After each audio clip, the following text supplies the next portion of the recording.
life is a waning moon. It's a matter of time, a matter of time. Don't need to look far to find it. Every story you tell, we're in pursuit.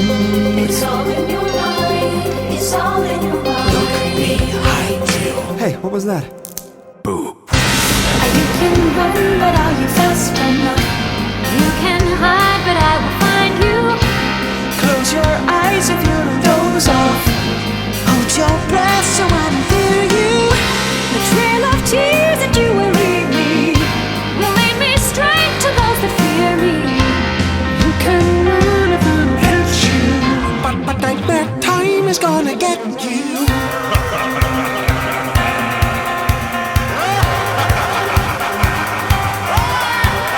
Take every precaution, babe. Get out the caution tape, 'cause the timer is ticking down. Do you even understand The danger that you are in, you're standing on shaky ground. It's a victimless crime, a victimless crime. I'm in your head and you know nothing that you do about it. It's all by design, all by design. Right behind you. Where'd he go? You can run, but are you fast enough? You can hide, but I will find you. Close your eyes if you don't doze off. Hold your breath so I don't hear you. The trail of tears that you will leave me will lead me straight to those who fear me.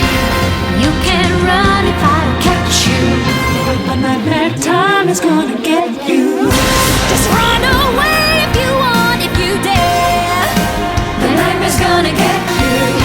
Just run away if you want, if you dare. The nightmare's gonna get you. Just run away if you want, if you dare. Daddy's gonna get you. You can run if I don't catch you, But the nightmare time already caught you.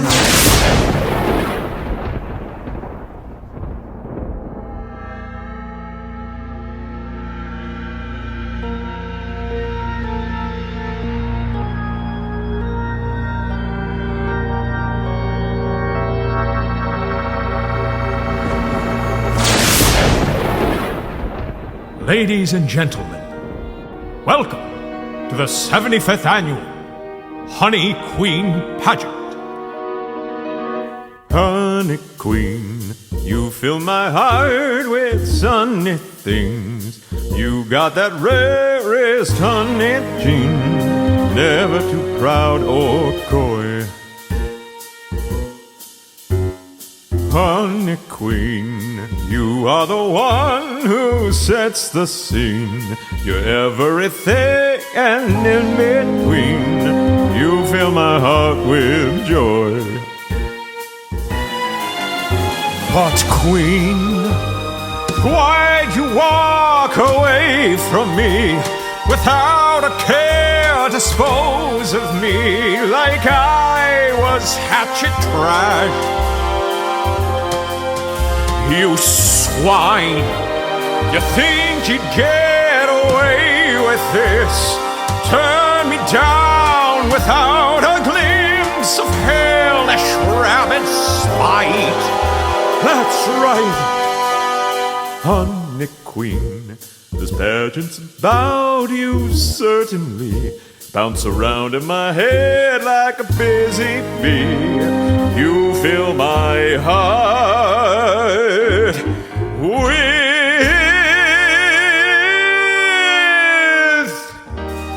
joy.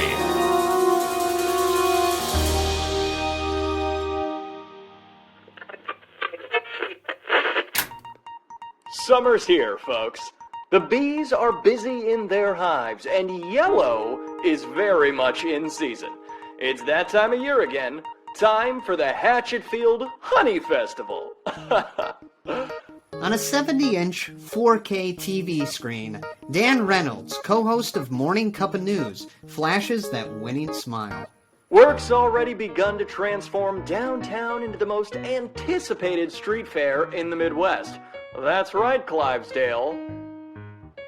No one wants to go to your stupid cherry festival.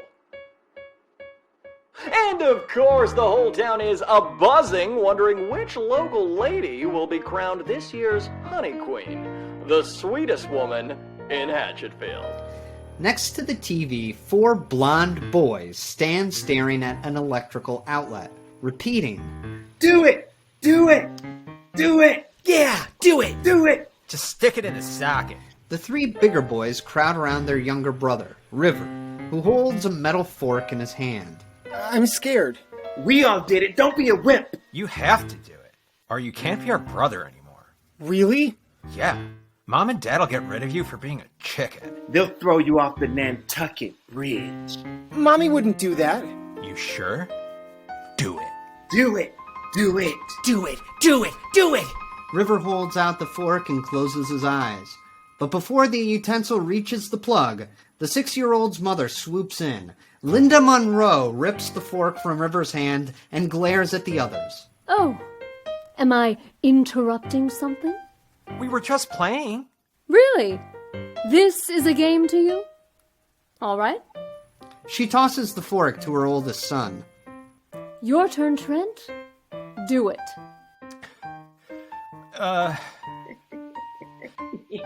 Shut up, Seaton. You're already on my shit list. Do it, Trent, or you can't be my son anymore. I'm really sorry, Mommy. Excuse me? That's Mrs. Monroe to you from now on. The 3 of you, get in your suits now. I hate suits. I hate whiners. Move. Later, River stands atop the toilet in his parents' bathroom. Linda runs a comb through his blonde hair. They told me if I didn't do it, you'd throw me off the Nantucket Bridge. Well, your brothers are liars, like all men. There. That's my beautiful boy. Oh, River. You're my favorite. I hope the others know that. Mwah. Now, where the hell is your father? In his study, Dr. Gerald Munro of Inner Beauty Rhinoplasty and Cosmetic Clinic leans back in his chair. Thursday. Oh yeah, I got nose job and a tummy tuck, but I think I can squeeze you in for a consultation. How big are you looking to go? Reduction. Oh, that's a shame. Hang on, I got another call. What? I'm working. Get your ass in the car, Gerald. I don't want to go. I don't care. What are we, some kind of masochists? I don't like him. You don't like him? No, I love him. Well, then you go. I'll see him at his funeral. You're just jealous because I respect him. Now get off the damn phone. Here we go. Into the lair of the devil himself. 30 minutes later, an ornate door swings open into the entryway of the Murray estate. Trent, Seaton, Jordan, and River run into the open arms of a stately man with silver hair. Grandpa! Boys! The kids bounce around Linda's father, Roman Murray.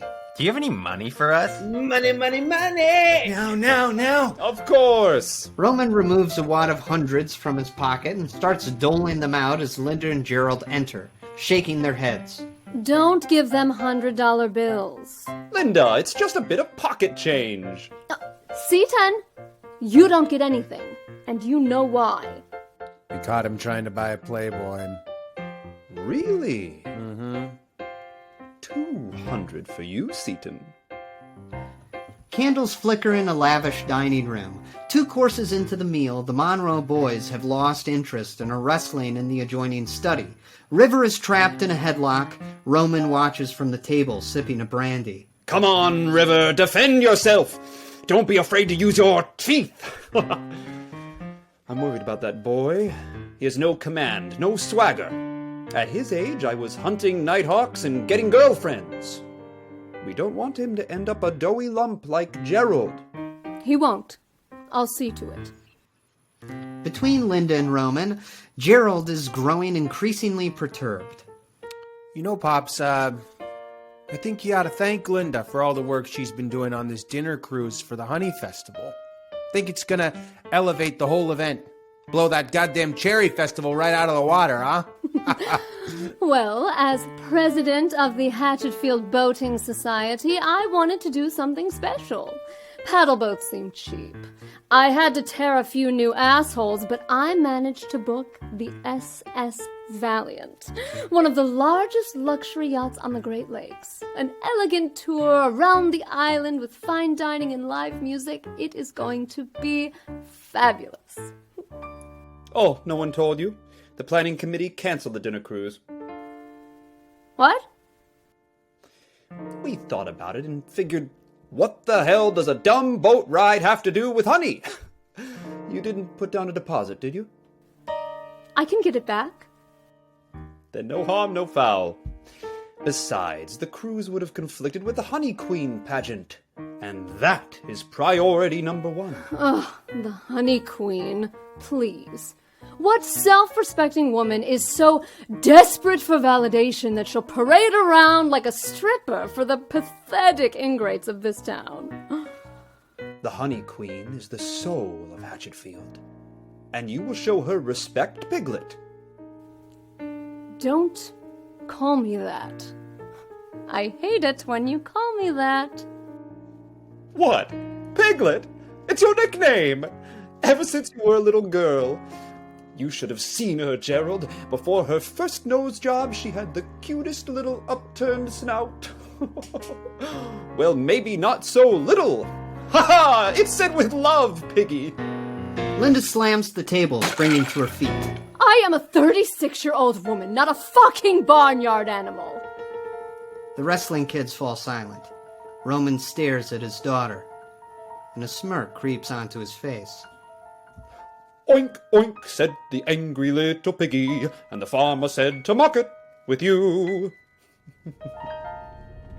On the car ride home, the kids are asleep in the back. Gerald's knuckles go white as he rings the steering wheel. I swear to God, Linda, one of these days, I'm gonna deck him. Really? I'll believe that when I see it. I don't like the way he talks to you. Treats you like shit. But oh, the Honey Queen. She's God's gift to the earth. All the praise in the world for this theoretical woman, but none for his actual daughter. At that, something clicks in Linda's mind. She smiles. A plan forming. You're right. He does respect the Honey Queen. Doesn't he? Hey, Tuts. You're my Honey Queen. Shut up! Days later, Linda pulls her SUV into the parking lot of the Hatchetfield Community Center. Inside, volunteers usher a crowd of women through the process of submitting themselves for the Honey Queen pageant. Linda looks around the room, disgusted. Ugh. Look at all these people with no self-esteem. It's gross. Debasing themselves in this stupid contest. I'm nothing like them. Hi. Are you here to sign up for the pageant? Yes. Where do I do that? Right over there. If I must. At the sign-in desk, another volunteer takes down her information.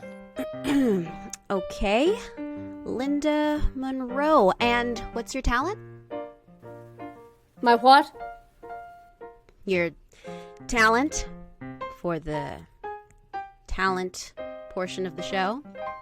Don't you have some kind of special skill? Something you're good at? I'm a mother. Just then, the front doors burst open. Heads turn, jaws drop. All eyes fall on the young woman strutting into the room. In one hand, she holds a bedazzled iPhone. In the other, a Starbucks cup. Lipstick stains lining the lid. With complete disregard for anyone else, she plows past the line right up to Linda at the sign-in desk. Move. Flabbergasted, Linda watches this 23-year-old barista cut in front of her. Zoey Chambers. I'm here to be the Honey Queen. All right. Linda eyes Zoe up and down and shakes her head. No, she's not competing. I won't allow it. And who are you exactly? Linda Monroe, president of the Hatchetfield Boating Society. My father, Roman Murray, is senior member of the Honey Festival Planning Committee. He's the head judge of the competition, so don't even bother. So that's how you want to play it. Okay. Listen, lady. I'm the star actress of the Hatchetfield community players, and I didn't get there by being nice. You think your daddy's gonna give you a leg up in the pageant? Well, it certainly won't hurt my chances. Won't it? Because now I know there's a judge I can seduce that you can't. Tramp? Takes one to know one. Look, I don't want to fight you. Because, you should respect your elders, but don't you think you're a little old for this competition? I'm 36. Oh, I'm so sorry. If it makes you feel any better, you're a lot younger than you look. How dare you? No one speaks to me that way! Aw, you gonna cry, Boomer? Don't fuck with me, Linda Monroe. I'm your worst nightmare.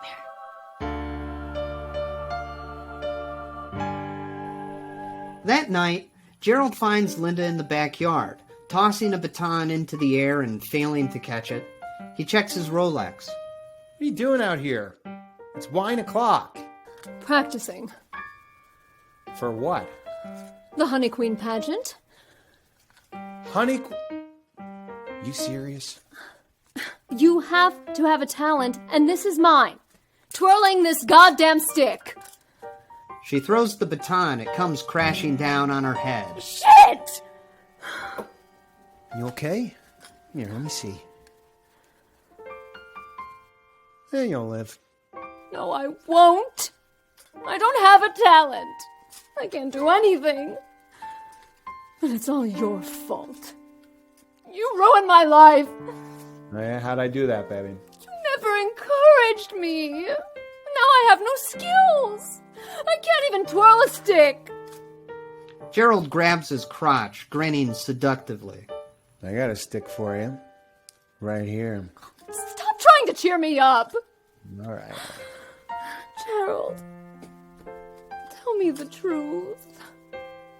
Am I going to humiliate myself?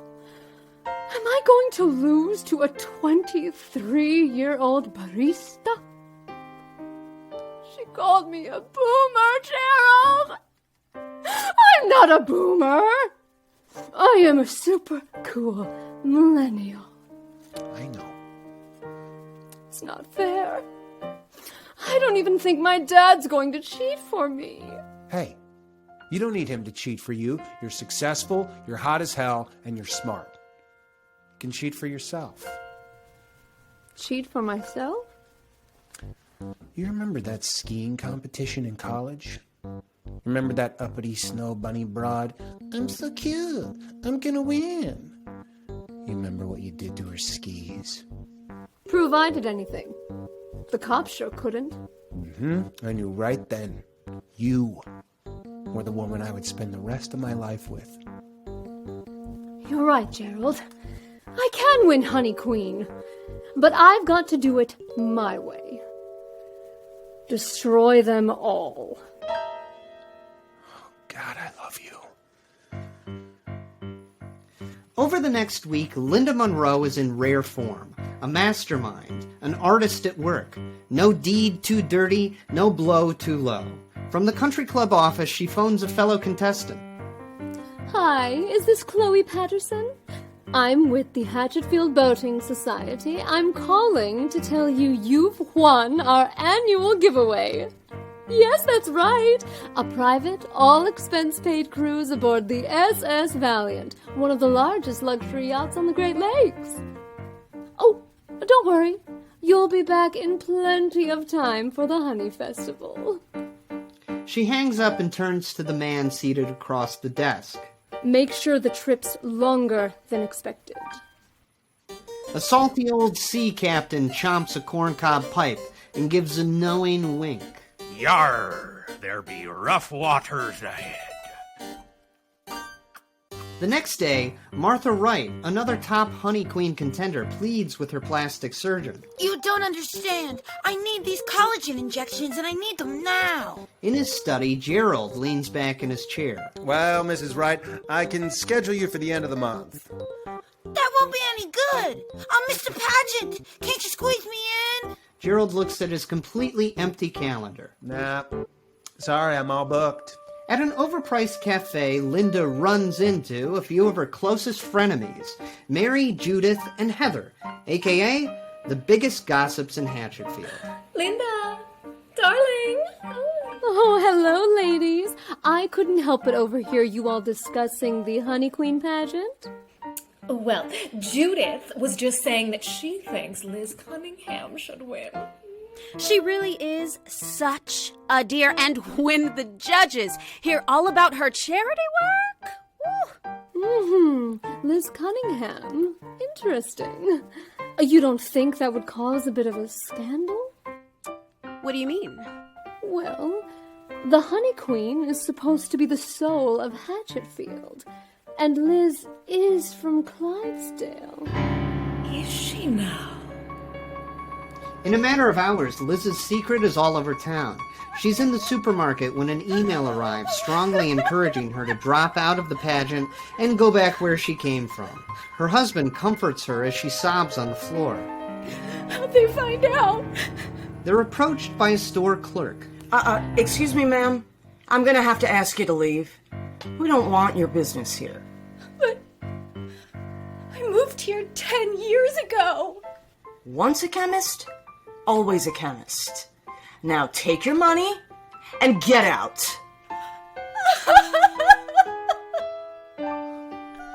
That night, Linda sits up in bed, on the line with a friend of a friend. And Amber's job transfer went through? She starts Monday. Wonderful. She's going to love Dubuque. I just know it. She hangs up and crosses Amber Brady off her list of contestants to get rid of. Goodbye, Miss Brady. I'd say go to hell, but you're already moving there. Now on to the main event. There's only one name left on her hit list: Zoey Chambers. The next day, Zoey barges into Chestnut Estates, Hatchetfield's finest assisted living facility. She forces a smile and enters the room of Miranda Mima Chambers, her sickly old granny. Hi, Mima.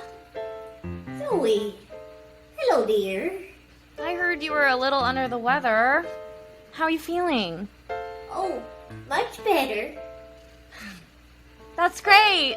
You want to do some cross-stitching and watch Fox News with me? Oh boy, yeah.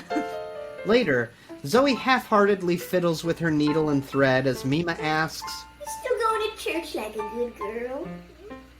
Every Sunday. Now, how's your brother, Zachary? Has he found a girlfriend yet?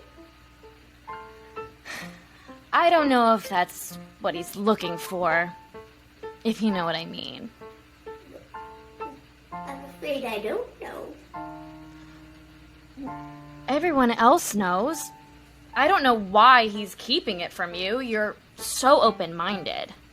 Mima mutes Fox News, looking furious. Keeping what from me? Well, he and Josh have been roommates for a really long time. Haven't they, Mima? Outside, Zoey tries to rub off the stink of old people with copious amounts of hand sanitizer. Her phone buzzes. Hello? It's her brother, Zach. Zoey, what the hell? Mima's cutting me out of her will? Did you say something to her? I don't know what you're talking about, Zach. Did you out me to our homophobic grandmother, you greedy snake? Maybe this is karma for stealing Josh from me. Bye! She hangs up just as a police car screeches into the parking lot. It swerves to a stop in front of Zoey, and the passenger seat window rolls down. Inside, Officer Sam Sweetley, Zoey's scummy cop boyfriend, lowers his aviator sunglasses. So how's Grandma? Ugh, better. God damn it! She hops in as Sam revs the engine. I don't know why you bother. You think I like coming here? The old bat's loaded. Just drive. They tear off onto the streets of Hatchetfield. That night, the squad cars parked near the edge of Witchwood Forest, with Sam and Zoey lying in the back seat post-coitus. They share a joint, blowing smoke out the open windows. Oh, that's good shit. What's it called again? Perky's Buds. This loser I used to work with hooked me up.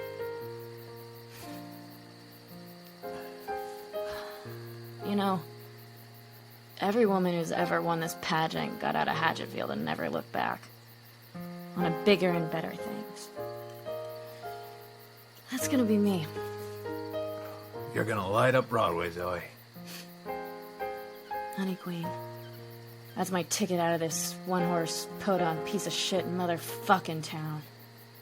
You're taking me with you, right? You're funny. Let me hold your gun again. As Zoey pretends to blast her haters with Sam's firearm, a mysterious man with a long camera lens secretly watches from afar, snapping some very incriminating photos. This disc, Miss Chambers. You dirty girl. Ho, ho, ho. The next day, Linda's SUV purrs at the edge of Oakley Park. The passenger door swings open and the man with the long lens, Malone, Linda's private investigator, gets in. So, what have you got for me? He hands her a folder filled with pictures of Zoey. She's no Girl Scout, I'll tell you that. A couple of boyfriends, one of them's a married cop. Your typical party girl with an attitude. But here is the kicker. Her silver-haired granny thinks she's an angel. Linda flips through the photos. Satisfied, she hands Malone an envelope of cash. I can work with that. Thank you, Malone. Now get out. You smell like a urinal fucked in ashtray. As he opens the door, he notices... Hey, there's some candy in the crack of this seat here. You gonna eat it, or, Help yourself. He happily fishes out some peppermints and pops them into his mouth. Good luck in the competition. I'm rooting for you, eh? He burps and rolls outside. From his car seat in the back, River calls up to Linda. Mommy, why did you pay that stinky man? Secrets, River. Everyone has them. Secrets? Like when you wrestled the tennis coach. That's right, dear. And you're Mommy's little secret keeper, aren't you? Damn straight. As night falls, Zoey strolls into the lobby of the Starlight Theater. A pageant volunteer runs up to her, nervously. You're late for rehearsal. Rehearsal starts when I get here. I don't know if that's gonna fly with the new volunteer director. He's a real hard ass. Inside the theater, Linda sits with the rest of the Honey Queen contestants. On stage, the volunteer director, Professor Henry Higgins, turns to address them. All right, ladies, this is your pageant. Your moment in the spotlight. But it's also my directorial debut, and I'm not going to let you ruin it. The show begins with a spotlight on me, the master of ceremonies. I warm up the crowd with a bit of banter. I sing the Honey Queen song. The audience is on their feet cheering my name. Then you girls come out and whatever, stand there. But this is very important. I want the eventual winner to be placed directly to my right. So, is Zoey here yet? Right here, Hedge. Then we're ready to begin from the top. After rehearsal, the contestants gather their things and head for the parking lot. Storm clouds gather in the night sky. Zoey slides out the back door into the alley.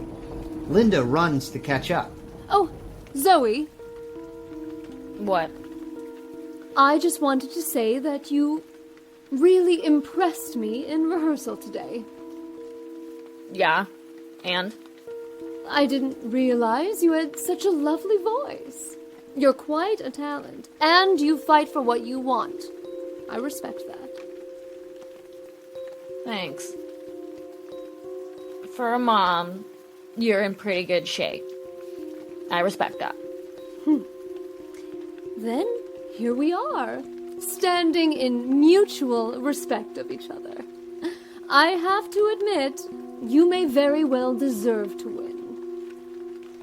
That's why it's such a shame you're dropping out. What? From her bag, Linda removes the folder of incriminating photos. She tosses it to Zoey. Take a look at this. Oh, go ahead, keep it. I have plenty of copies. Zoey leafs through the stack, trying not to look shaken. Okay, you got some pictures of me. So what? I look good in these. I might even gram this one. Oh, funny you should mention gram. Your Mima? That's what you call your grandmother, right? I wonder what she would think if she found out about your behavior. Oh, that is a married man in that photo, isn't it? And what are you smoking? Linda, please, you can't tell my poor Mima. I know I've done some bad things, but I am trying to be better. I really am. Oh, you gonna cry, Zoomer? You don't understand. She has a weak heart. I'm begging you, if you show her these pictures, it would kill her. And you'd love that, wouldn't you? You are now the sole benefactor in her will. Well, don't you worry about poor Mima's heart.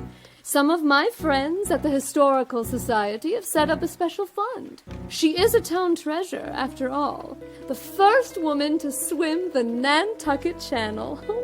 We're going to make sure she gets the best possible care. Mima's going to be around for a long time. Certainly long enough to disinherit a hash-smoking homewrecker. So you see, you will be dropping out, or you can kiss that money goodbye. You're pure evil. Me? Well, that can't be. I'm about to be crowned Honey Queen, the sweetest woman in Hatchetfield. Bye, bitch. Thunder claps. Zoey tears through her bedroom as rain beats the window. She's stomping, fuming. That monster! That vicious old fart! Sam lays on the bed, flipping through the pictures. Zoe, relax. Relax? Relax? Winning Honey Queen was gonna make me trend, Sam. Fucking trend. That's how you get parts in big productions now. By trending, stupid! Zoe, she's trying to blackmail you. She can't do that if you take away her leverage. She's got 1 million copies of these things. How are we gonna get rid of them all? Getting rid of the pictures is not what I had in mind. Crack! Lightning splits the sky. Back at Chestnut Estates, Sam holds up his badge for the caregiver at the front desk. Hi, Officer Sam Sweetley. I need to have a word with Miranda Chambers regarding an ongoing investigation. I know it's past visiting hours, but, I'm a cop. Electric blue fills the old woman's room. The door creaks open. Sam stands at the foot of the bed, smiling down at the sleeping granny. Hey there, Mima. Don't get up. I'm just gonna have a little look at your chart here. From a plastic bin bolted to the baseboard, Sam retrieves Mima's list of prescribed pills. That is a lot of medications. It'd be a shame if things got a little mixed up. Thunder rolls as Sam starts to change the recommended dosage for all of Mima's medications. Stamp! The next day, Linda slams her foot in frustration. Stop! Stop! Her pianist abruptly ends the musical accompaniment. Sweaty and flushed, Linda leans on a ballet bar in one of the Starlight Theater's rehearsal rooms, catching her breath. Knowing her act could use some work, she's brought in professional help. She turns to the choreographer she flew in from New York. Trevor, the choreography is still too complicated. Make it simpler. Simple and sexy. Linda, if it were any simpler, you'd be sitting down. I'm not opposed to that. Wait a minute. Her ears prick up. Faint music bleeds through the rehearsal room walls. Do you hear that? What is that? I don't know. Sounds good. Smack. She slaps him for complimenting the competition. Get out! Linda stomps down the hall and throws open the doors to the main theater. On stage, Zoe's song for the pageant ends with a big finish. In the audience, a small crowd of volunteers and stagehands leap to their feet, applauding. Bravo, Zoe, brava! What the fuck? Higgins approaches sheepishly, a script in his hands.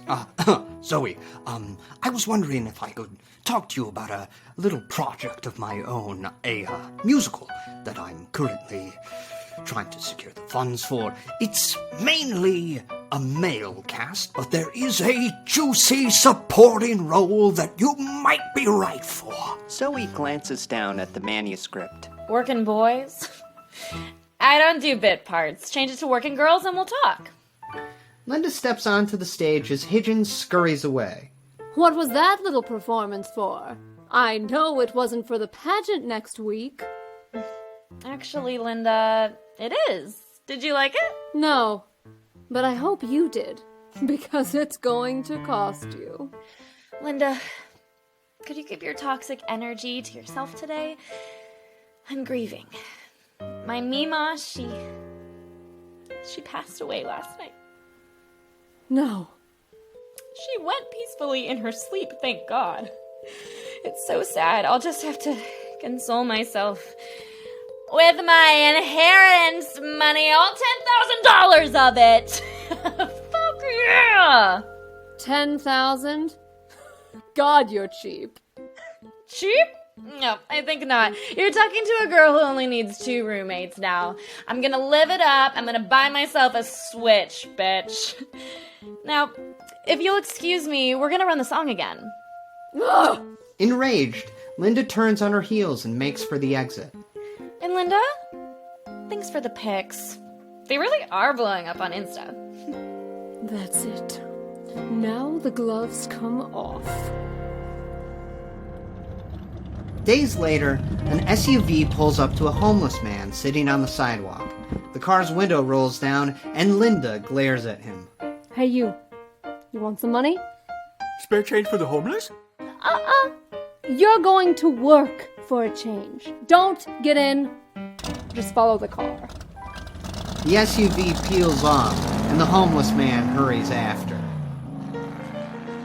Later, Gerald walks into Zoe's place of employment, a local coffee shop called Beanie's. He holds the door open for the homeless man, who has his face shaved, his hair coiffed, and wears a stylish designer suit.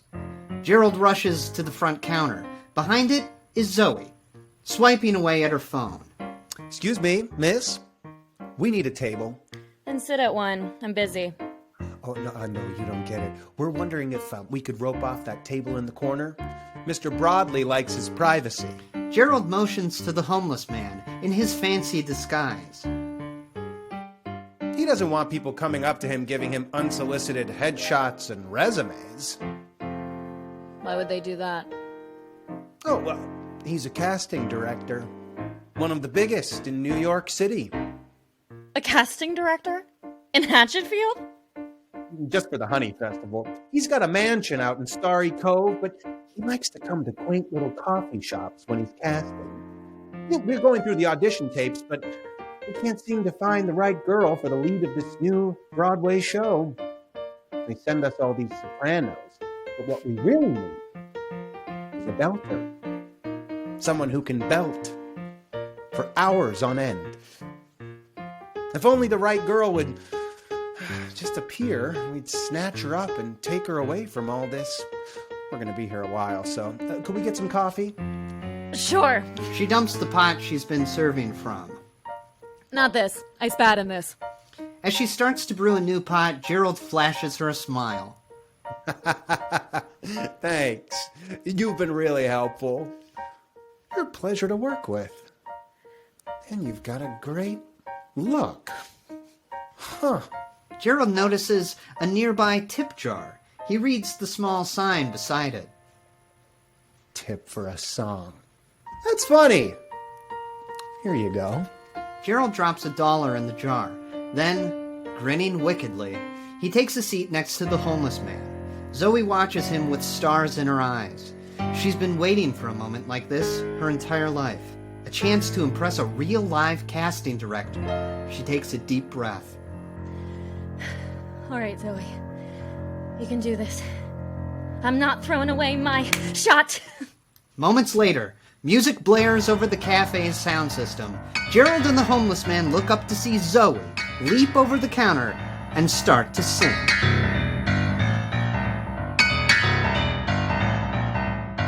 Black coffee, I'm your coffee gal. If you're looking to spice up your drink, caramel or toffee, I'm your coffee pal. If you're looking for something sweet, no shame in a lot of sugar, a ton of cream. Ask for all the pumps you want, you could end up with a fix of your dreams. I'm the latte you asked about.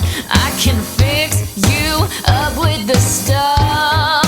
I'm the latte with all the clout. And what you want, I got in the back and front. It's hot, I know.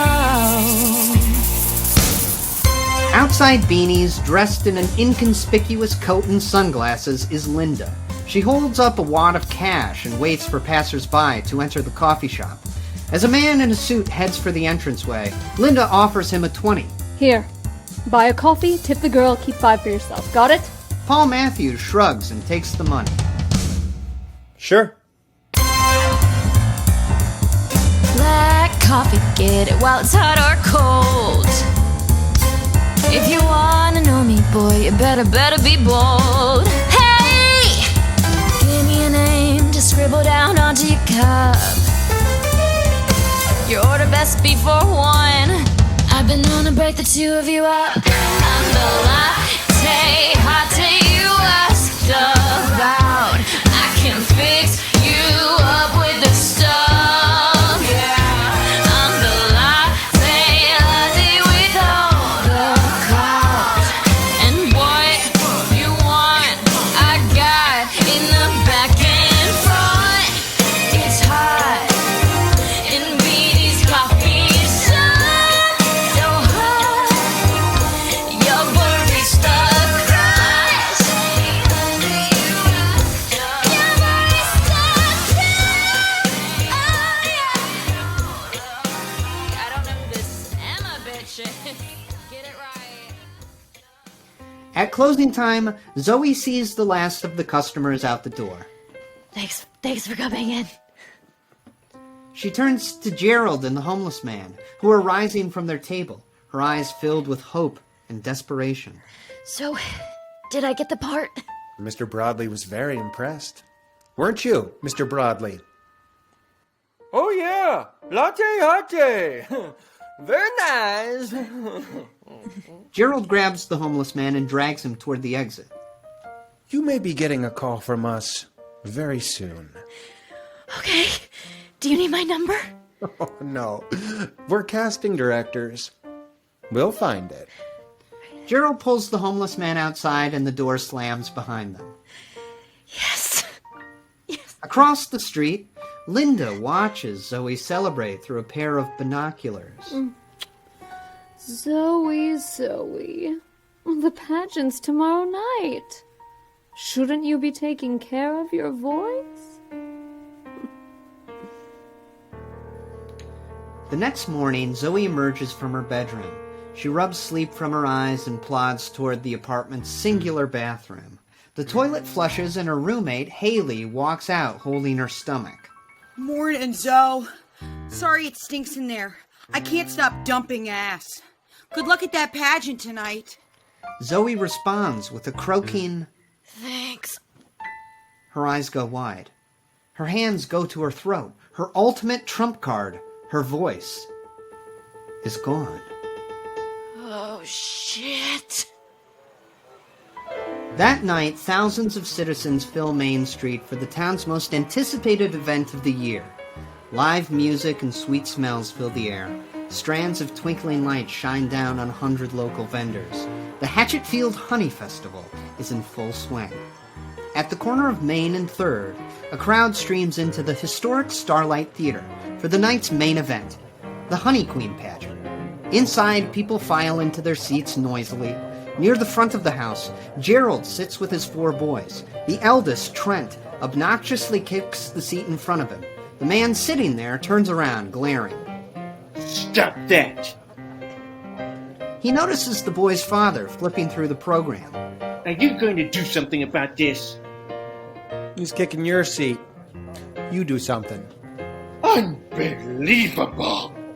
The man turns back around and Trent gives him another hard kick. River tugs his dad's sleeve. Dad, is Mom gonna win? Are you kidding? It's Mom. Who could stop her? A figure appears next to Gerald's seat.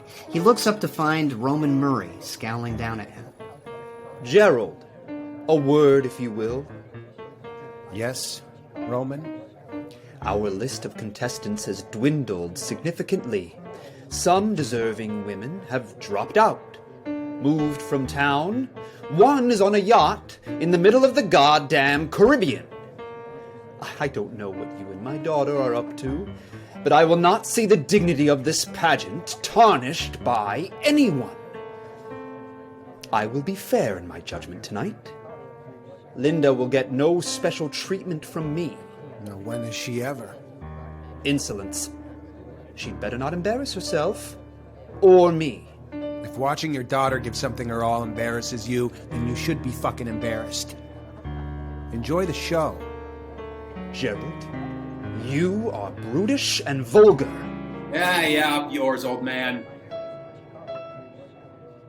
Backstage is abuzz as contestants crisscross between dressing rooms, setting their props, finishing their makeup. Higgins rushes by, more antsy than anyone. Ooh, all right, everyone, curtain and 5, curtain and 5. At a mirror lined with huge round light bulbs, Zoey chugs the last of her tea and chases it with a shot of lemon juice.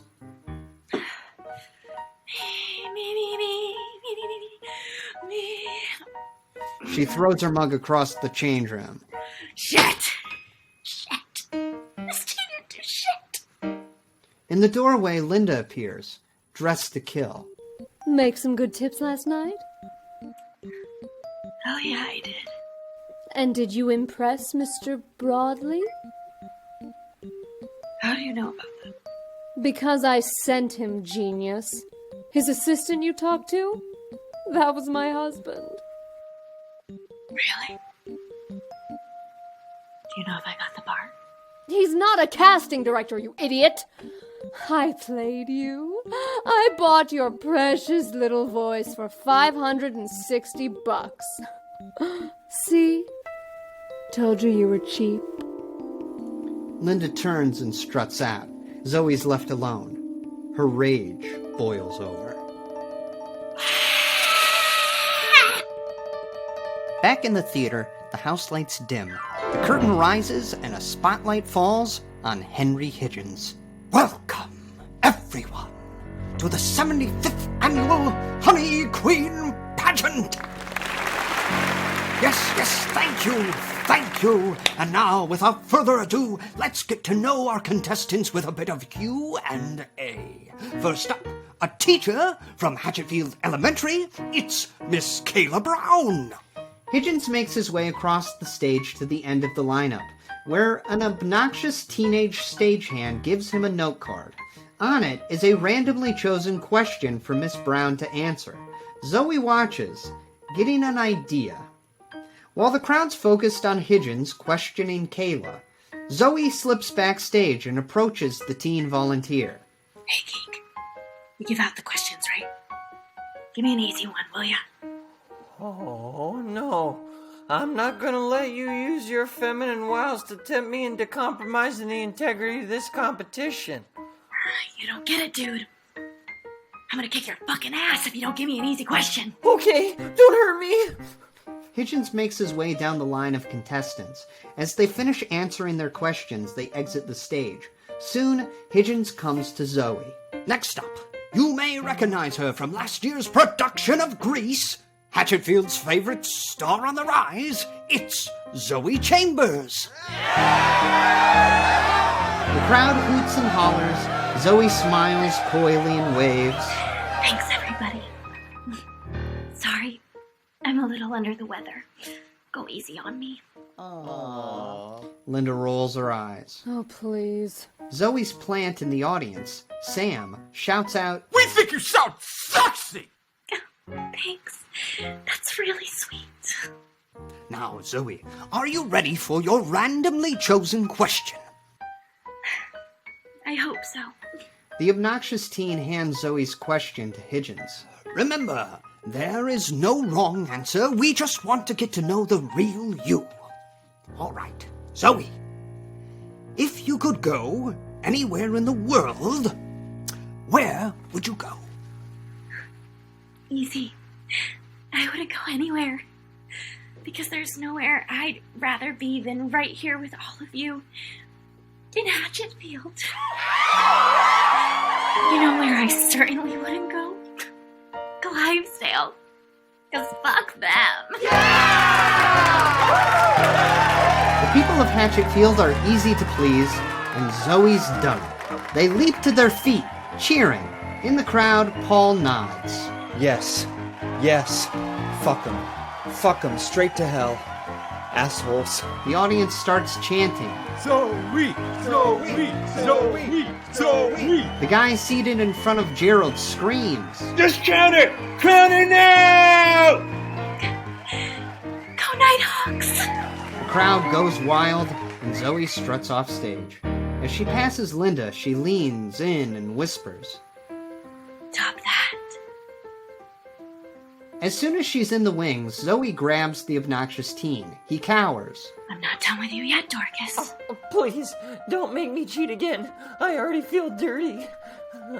I want you to write the hardest question you can think of. It better be impossible, or I'll stop you in a fucking locker. Finally, Higgins makes his way to the last contestant in the lineup. And now, stay-at-home mother of 4 and recreational boat enthusiast, Linda Monroe. Crickets from the crowd. Linda is not well liked around town. In fact, she only gets cheers from 2 people. Woo! Let's go, Lynn! Yay, Mom! As Linda convinces herself that people aren't cheering because they're horrible, the obnoxious teen hands Higgins the final note card, the one Zoey made him write. Linda, are you ready for your question? I'm ready for anything. Here it is. Given the stagnation of Congress, the collusion of the managerial class with corporate-friendly judges, and a campaign finance system in desperate need of reform, what specific bills and policies would you implement to unrig the economy, roll back the undue influence of the military-industrial complex, and address the looming inevitability of mass automation? And how is all of this affected by climate change? What? Would you like me to repeat the question? No, thank you.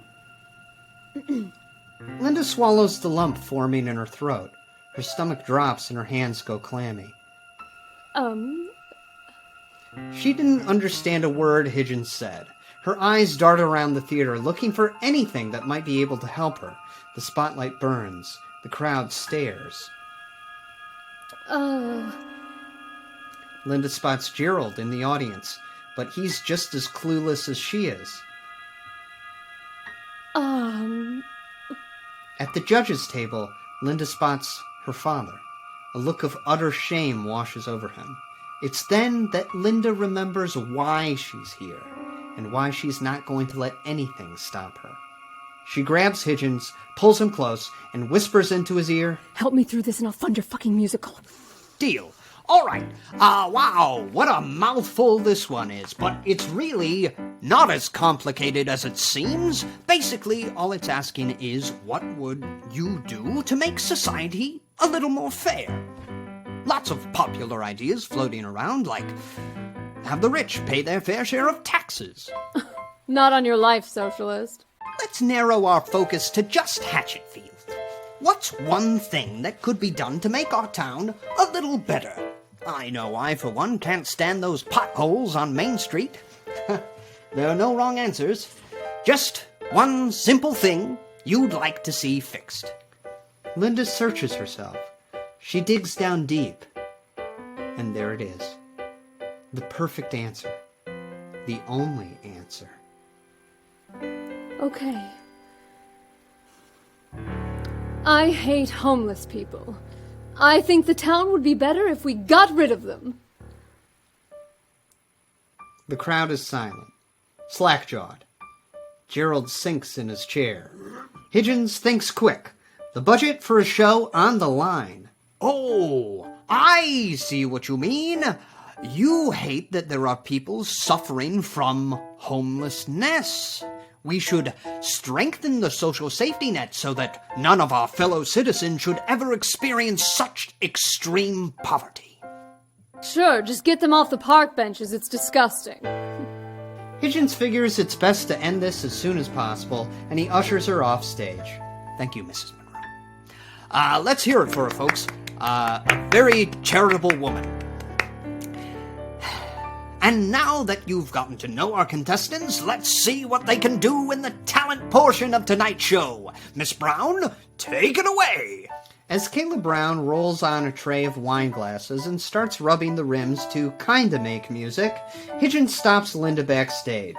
You couldn't have just gone with fix the potholes, could you? I said what everyone else was thinking. All right. What do you say we start hashing out a budget for working boys? When the crown's on my head, Henry. Not a moment before. She walks off, and Higgins wonders how he's gonna pull this one off. Back in the dressing room, Zoe's roommate, Haley, squeezes a bottle of honey into a fresh cup of tea. All right, Zoe. I hit every stand at the festival. This is the best honey in Hatchetfield.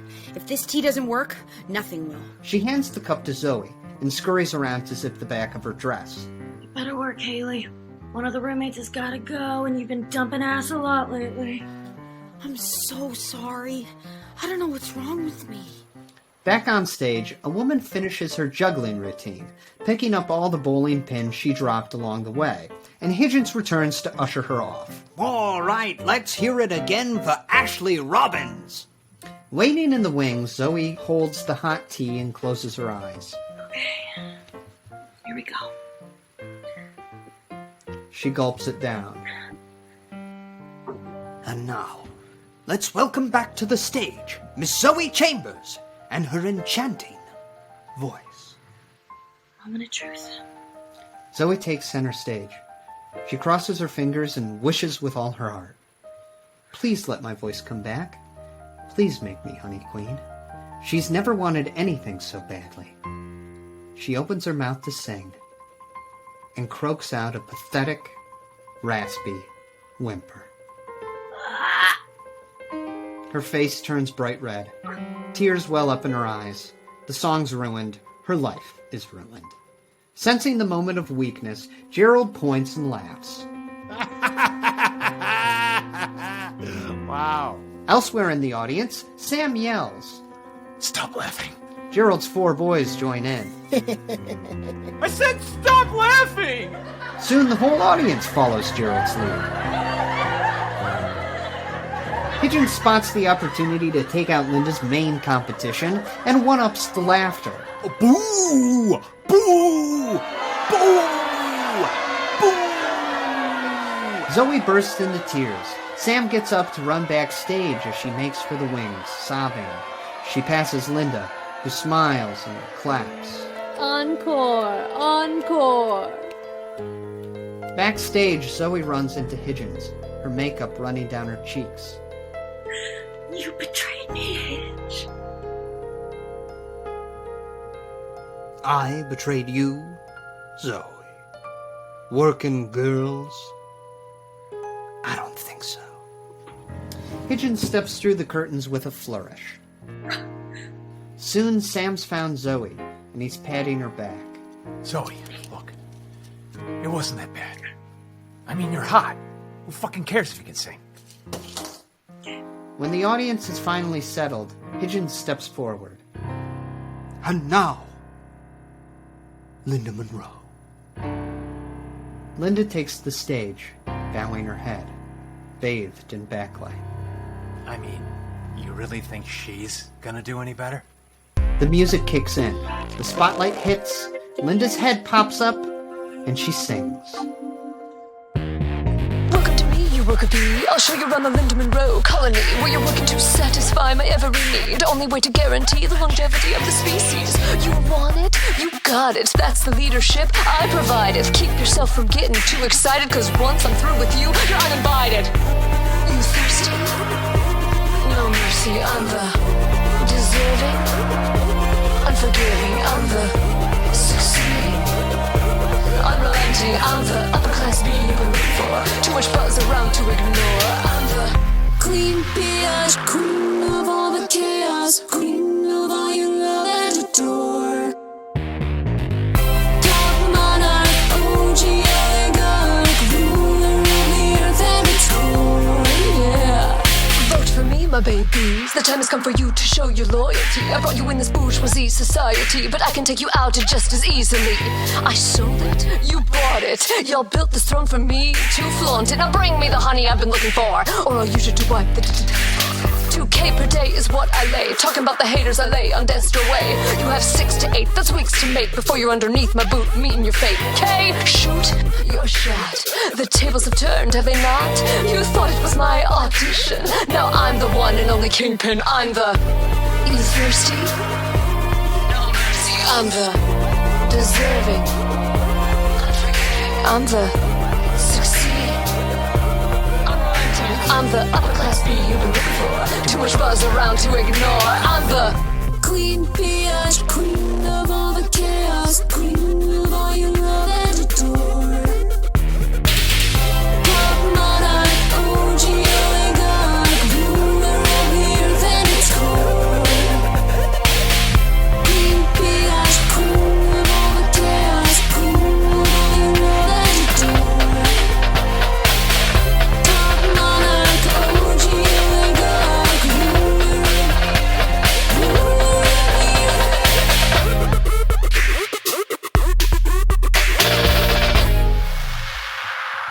Linda's weeks of preparation, the private lessons, the expensive choreographer, they all pay off. She slays. She knocks them dead. When it's all over, the audience leaps to their feet, cheering. Between heavy breaths, Linda surveys the crowd. She finds Gerald, applauding and roaring proudly. Woo! What a number! What a talent! At the judges' table, Linda even spots her father, giving a soft, slow clap. Zoey watches from the wings, her mouth hanging open. You know, fuck this whole thing. We'll get you trending some other way. We'll get you a Twitch channel. You'll play Minecraft in a bikini. Linda nods to her husband, and Zoey follows her gaze. The barista spots Gerald in the crowd as River reaches up to tug his sleeve. Dad, can I go pee? I don't know, can you?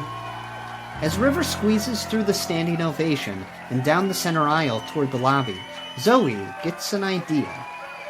No. This isn't over. We just need some leverage. In the bathroom, River finishes in the stall and goes to wash his hands. He finds Sam waiting for him. Hey, sport. How you doing? River backs away slowly. Sam advances. Hey, don't be scared. I'm a cop. Back in the dressing room, Linda's changing into her gown for the closing number. She spots Zoey in the mirror, leaning against the doorway. I gotta hand it to you, Linda. That was one hell of a performance. Well, I paid enough for it. Yep. You fought, you won.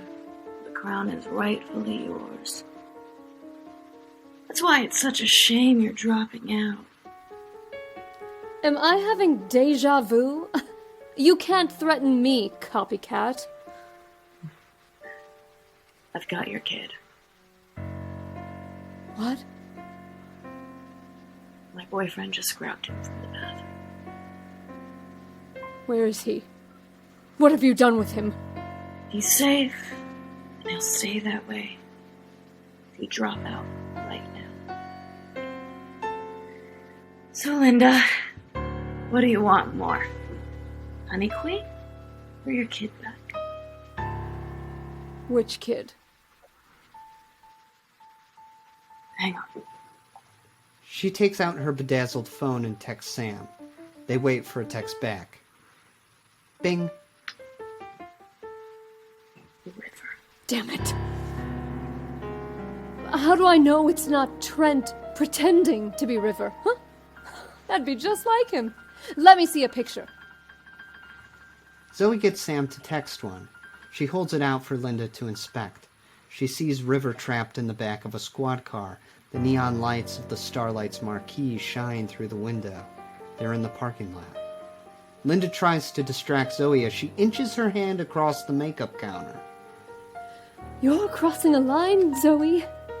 Everything I've done has been deceitful and underhanded, but kidnapping? You're never going to get away with this. That's where you're wrong. My boyfriend? He's a cop. He can make your son disappear. And the rest of the force will just look the other way. You know I'm right. So what should I tell Sam? To let the kid go? Or to throw him off the Nantucket Bridge? At last, Linda's fingers reach what she was going for. She grabs it and throws it at Zoe. The baton! It hits Zoe's hand and sends her phone flying. Ah, shit! It hurts, doesn't it? Linda pounces on Zoe, and the two tumble into the shadowy backstage of the Starlight. On stage, the remaining acts play out. Gerald, noticing River's been gone too long, turns to his other sons. Gonna go get your brother.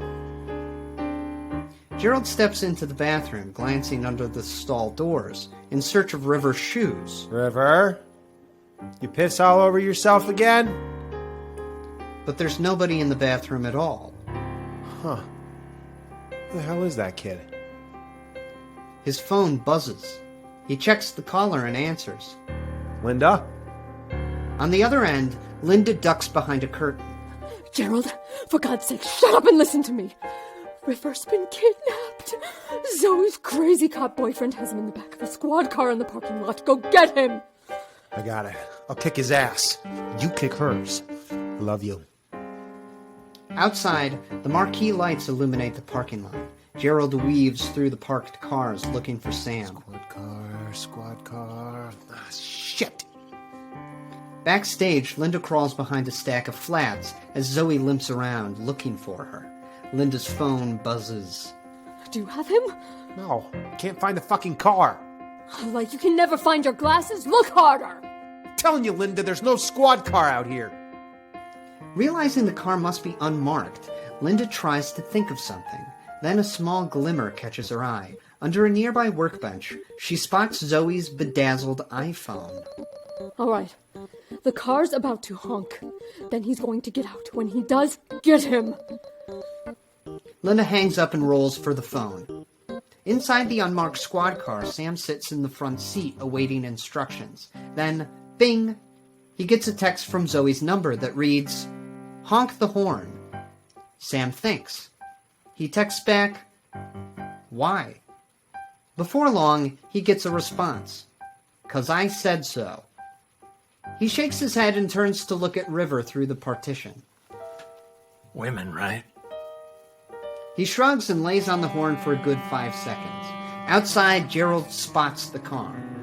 Back in the driver's seat, Sam gets another text from who he thinks is Zoe. This one reads, "Now get out of the car and close your eyes."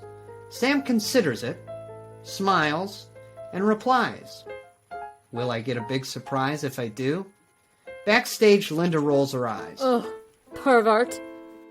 She texts, "Don't talk back to me, cuck." Ooh, I like it when she's pushy.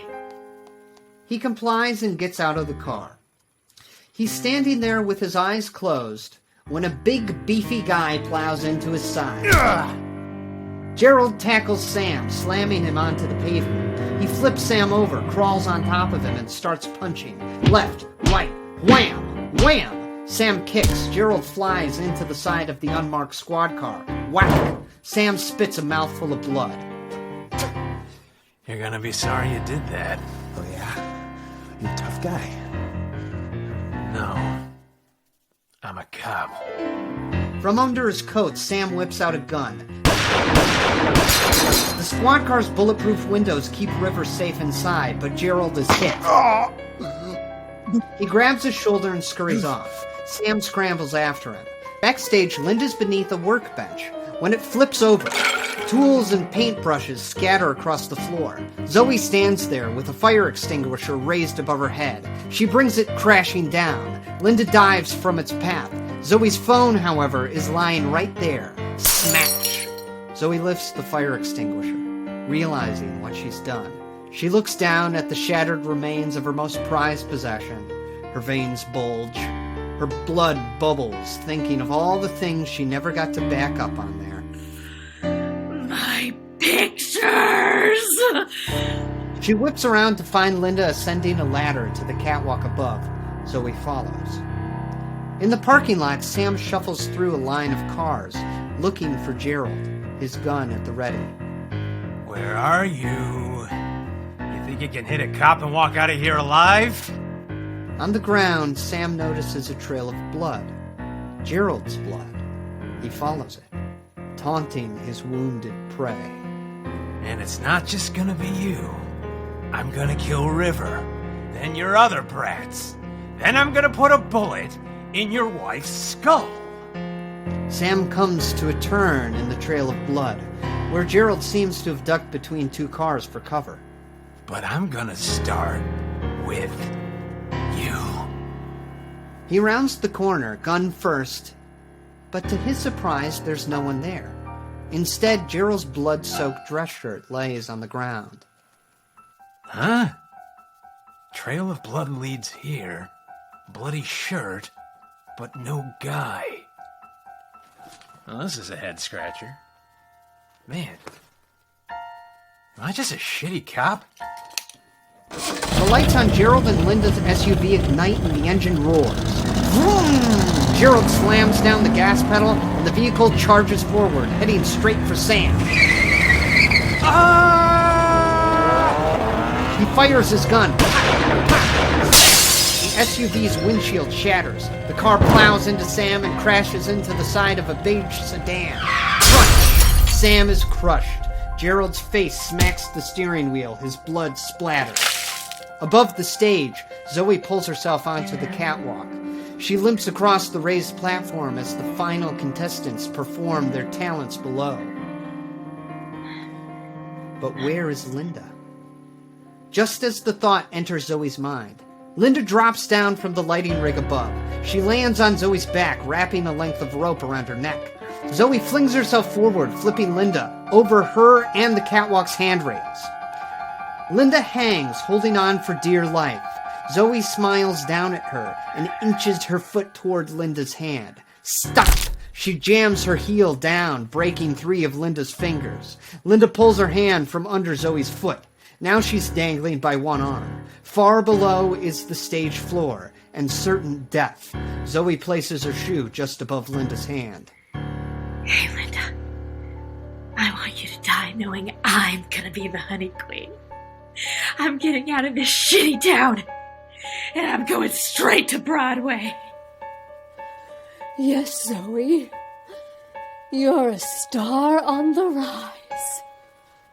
Just as Zoey's about to bring down her foot, Linda swings her free arm onto the catwalk, grabbing hold of a large sandbag. She yanks it with all her might, pulling it over the edge. It hurtles toward the stage below, pulling the rope it's tied to, the rope that's wrapped around Zoey's neck. Flip! When the bag's only halfway down, the rope snaps taut. Thrown over a beam in the lighting rig, it pulls tight, lifting Zoey into the air. She reaches up, trying to free herself, but it's no use. Her neck is caught in the tangles. Her eyes bulge, then roll back. She chokes, twitches, and finally goes limp. Zoey Chambers sways softly in the rafters of the Starlight Theater, dead as a doornail. Linda pulls herself onto the catwalk just as her phone buzzes nearby. It's a text from Gerald. It reads, "River's safe. Everything's okay." Linda lays back on the catwalk and breathes a sigh of relief. In the SUV, Gerald's phone falls to the floor as he loses the strength to hold it. Blood flows from his 3 gunshot wounds, and he slumps over in the driver's seat. After the show's talent portion and a brief intermission for the judges to deliberate, all the contestants, save Zoey Chambers, line the stage. Linda looks out at the audience, exhausted, as Higgins steps forward. And now, for the moment you've all been waiting for. The judges have rendered their verdict. The envelope, please. The winner. The contestant who best embodies the spirit of this town. The sweetest woman in Hatchetfield. This year's Honey Queen is... oh, thank God. Linda Monroe!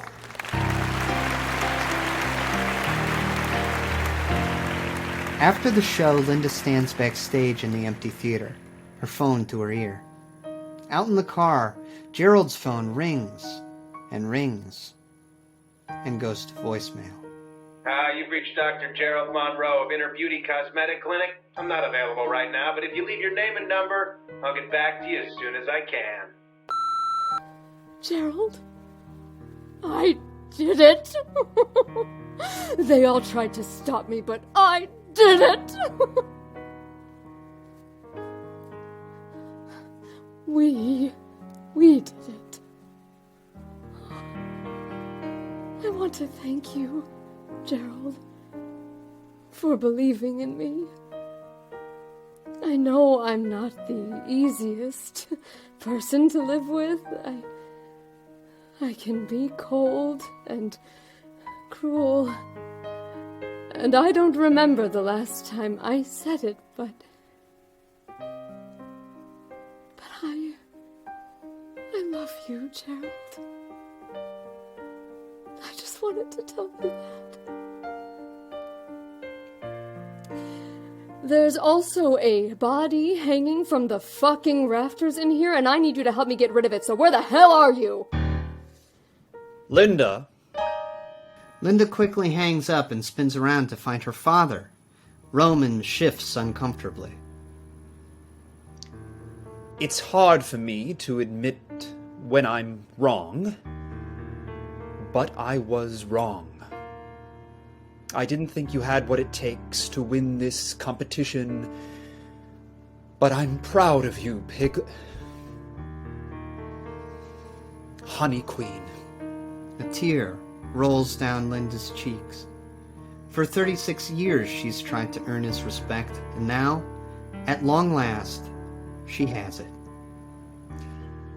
Come with me. I really should wait for Gerald. Find the kids. Of course, that's not all that's on her mind. She glances up to Zoe's body hanging in the rafters. Linda, don't worry. We'll take care of everything. All right. Later, Linda sits across from Roman in the back of his Rolls Royce. The car drifts down an empty road. They've left downtown far behind. Outside, the night is pitch black. The Rolls Royce pulls off the main street and onto a dirt path. They bob gently as the car heads into Witchwood Forest. Where are we going? To the ceremony. The Honey Queen is the guest of honor. A ceremony? In the woods? It's tradition. One that dates back to the very foundation of the church. What church? The Church of the Starry Children. A shudder runs down Linda's spine at the sound of the name. They may be gone, but through us they live on. You see, the Honey Festival is about more than an overblown street fair and a silly talent show. It's about ringing in the season. The season of Niblinefim. Outside, a nighthawk screams. A timber wolf howls. It's as if the whole forest is alive. Alive and hungry. I have no idea what you're talking about. You will. Very soon. The car rolls to a stop. Here we are. The chauffeur opens her door and Linda steps outside. Standing around the car are a dozen figures. They wear black robes and silver masks. They bow to Linda, who steps back in confusion. What the hell is this? It's said that when the Honey Queen is crowned, she leaves Hatchetfield forever, on to bigger and better things. That's true. In a way, she comes here for the offering. The cloaked figures part.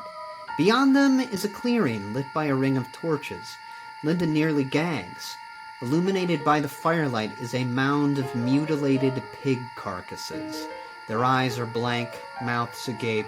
Flies swarm around spilled intestines and congealed blood. God, that stinks!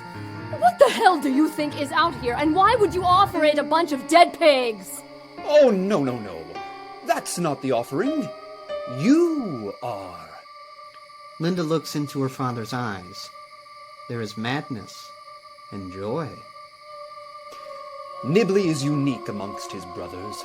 For one night a year, on the eve of the Honey Festival, Niblinefim, a lord in black, may walk upon the earth, if he is given the flesh to inhabit. And when he comes, he must feast. Linda, you didn't win the competition because of that egregious song. I'm not a fan of rap music. You won because of everything else you were willing to do. We know about the dead girl in the rafters. That's why you won. You wanted it the most. You were the hungriest. Nibley is a creature of hunger, of desire, passion. That's what makes you taste so sweet to him.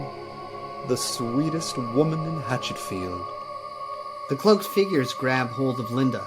They yank her arms behind her back and secure her wrists with a zip tie.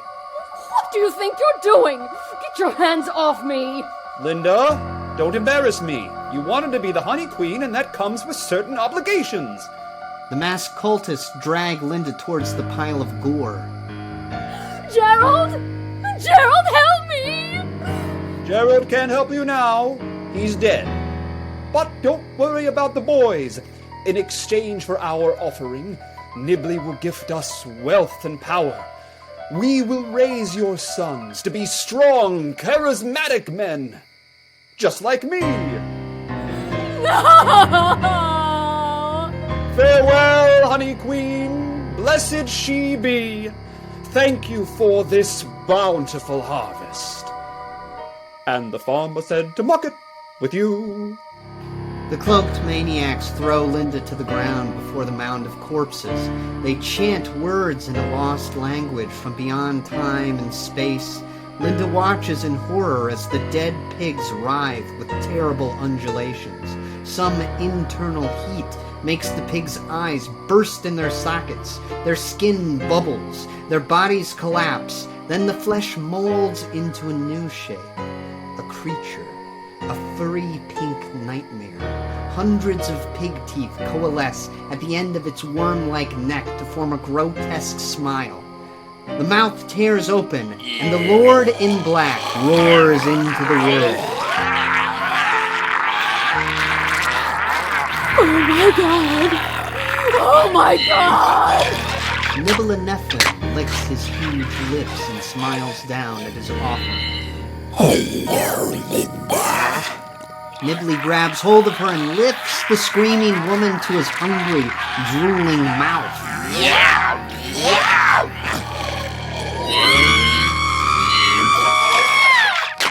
His jaws slam shut, and so ends the reign of Linda Monroe, Hatchetfield's newest Honey Queen. Nib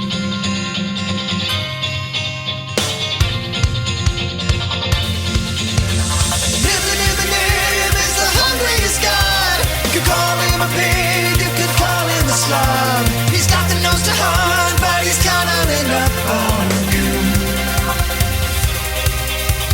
Nib loves the thrill of the chase. Though he's blind in his eye, he won't forget a face. Just throw him a bone and he's drooling all over you.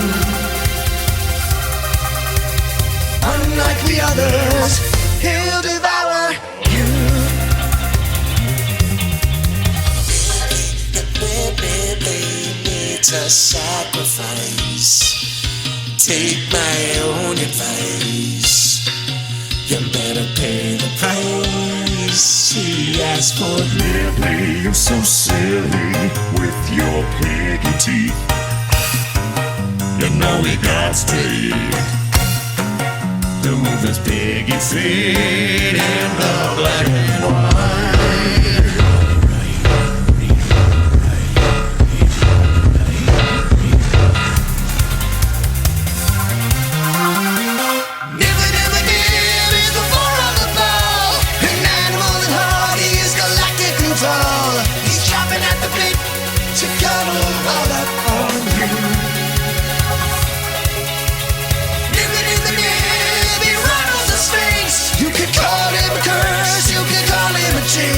And like a pig to shit, he's crawling his way to you. Unlike the others,